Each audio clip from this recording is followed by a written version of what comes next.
जाति के आधार पर ही संगठन खड़ा किया था। और एक बात और रजत जी कि जाति के आधार पर उसमें कुछ चंद लोग ये समझते थे कि ये जाति तो आज हमारी गुलाम है। उन जातियों में जो अच्छे लोग हैं, उन जातियों में भी, दलितों में भी, जो अलग अलग पार्टियों में जो अच्छे एक दो व्यक्तियों के पीछे ना खड़ा होकर के दलित समाज अपने बहुत सारे अच्छे नेताओं के पीछे खड़ा हो रहा है। ये भी एक नया संकेत है भारतीय राजनीति। और पंजाब में अकाली दल सिर्फ 2 सीटों पर लीड कर रहा है।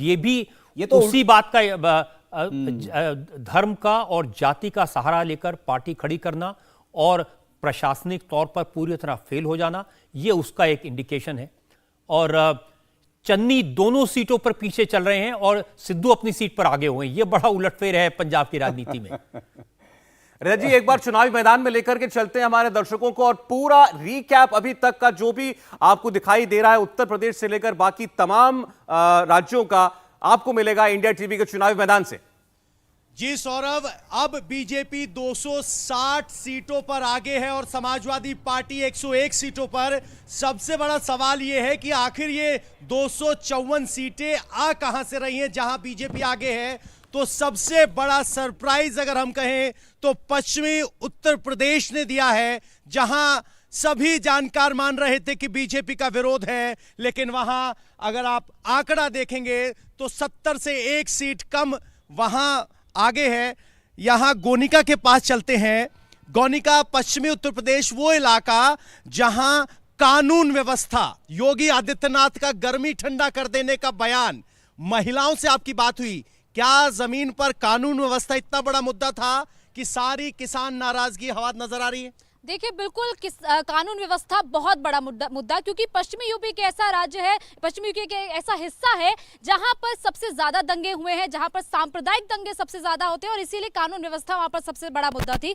और महिलाओं की मैं बात करूं तो मैं कई ऐसी बूथ पर गई जहां पर मुस्लिम महिलाएं कतार में लंबी लंबी कतारें लगाकर वोट देने आ रही हैं। और अगर वो किसी पुरुष के साथ जाती है परिवार के तो खुलकर बात नहीं करती है, सिर्फ साइकिल या अखिलेश के बारे में बात कर रही थी। लेकिन अगर आप झुंड में महिलाएं जा रही है, 5 से 6 महिलाएं, उनसे अगर बात करेंगे तो कानून व्यवस्था पर हर महिला ने सेटिस्फैक्शन दिया है। और महिलाओं की बात मैं पूर्वांचल में भी करना चाहूंगी, क्योंकि अवध की, अयोध्या की सीट भी मैंने कवर की। गोसाईगंज से इस वक्त मैं देख रही हूं कि अभय सिंह आगे चल रहे हैं, खब्बू तिवारी जो कि इस वक्त जेल में है, वो उनकी पत्नी इस वक्त पीछे चल रही है। लेकिन अवध के एक क्षेत्र की एक महिला ने मुझसे कहा था कि जब राशन नहीं मिलता था ना सही तरीके से, तो वो आधी रोटी या 1 रोटी खाकर या भूखे पेट भी सो जाती थी। लेकिन अब जब महीने का 30 किलो राशन उसके पास आता है तो वो पेट भर कर सोती है। राशन काम कर रहा है। आपको बता दें कि पश्चिमी उत्तर प्रदेश में जिस आरएलडी के गढ़ में मैं गया, वहां कहा गया कि हम जयंत को वोट दे रहे हैं और उन्हीं नौजवान लड़कों के पीछे उनकी खड़ी मां कह रही है ये सब बकवास कर रहे हैं मोदी योगी महिला सुरक्षा के नाम पर।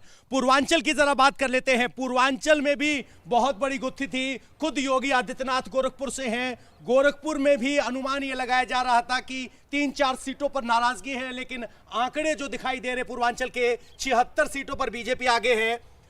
इसको अगर हम 76 सीटों को डाइसेक्ट करें तो कौन से वो बातें हैं जो 76 सीटों के आंकड़े तक बीजेपी को पहुंचा रही हैं?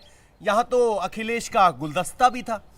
जी हाँ, बिल्कुल कोशिश जरूर की अखिलेश यादव ने, लेकिन जैसा कि हमने वहाँ फील्ड में देखा वहाँ जाकर कि जो योगी ने कोशिश की थी नॉन यादव ओबीसी को साथ जोड़ने की, जो कि 2017 में भी उनके साथ था, ये कोई नई बात नहीं है, लेकिन वो उनके साथ बना हुआ था और उसमें मजबूती आई। जो हमने कहा कि जो राशन की बात आई या तमाम बातें, पूर्वांचल एक्सप्रेसवे भी बना, सड़कों का जाल भी बिछा, क्या वो भी आपने महसूस किया? क्योंकि आप तो बिहार से अक्सर उस इलाके में आते रहे हैं। जी हाँ, बिल्कुल। बिहार से मैं जब वहाँ गया तो पूर्वांचल एक्सप्रेस के रास्ते ही से गुजरा था और कहते भी हैं कि जो यूपी की कुर्सी का रास्ता है वो पूर्वांचल से होकर ही गुजरता है, तो वो आसपास के जिलों में इसका काफी असर था। यूपी में कहावत है कि जो हाईवे बनाता है वो निकल जाता है। पहले मायावती ने हाईवे बनाया, वो निकल गई, अखिलेश ने हाईवे बनाया, वो निकल गई। और लोग तो कह रहे थे कि बीजेपी ने तो 4-4 हाईवे बनाए हैं, लेकिन नतीजे अब की बार उस तरह के नहीं है। 265 सीटों पर आगे हैं। आप अवध भी गए, आप गोरखपुर या कहें कि पूर्वांचल भी गए। बनारस की क्या तस्वीर? आप बनारस में काफी दिन थे। तस्वीर में बहुत दिलचस्प बताना चाहता हूं। मैं अभी देख रहा था कि नीलकंठ तिवारी बीजेपी से जो बनारस दक्षिण की सीट है उसमें आगे चल रहे हैं, जबकि मैं वहां काफी दिन रहा। शुरुआत में जिस वक्त